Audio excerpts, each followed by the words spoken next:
Ikaw palang head ng raiding team. Yes, sir. Good job, iho. Congratulations. Salamat ho, sir.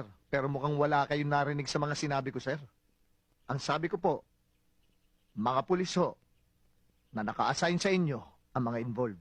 So, matagal na silang di nagre-report sa akin. Awol na mga yon.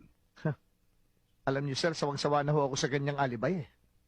Ting may involved na lang ng mga pulis sa isang krimen. Yan na lang parati ang palusot ng kanilang mga opisyal. Teka nga muna, Kapitan.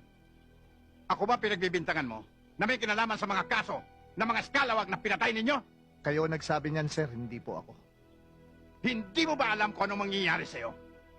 Sa pakikipag-usap mong ito sa akin? Baka hindi mo alam. Kapitan ka lang, general ang kausap mo. Kaya kitang patanggal sa tungkulin. Kaya kitang suspendihin at ipatapon sa malayong lugar. Ano sabi niyo, sir? Ipatapon, ikaw, sa malayong lugar. Konyo! Sir, gawin niyo ho kung ano tingin niyong tama.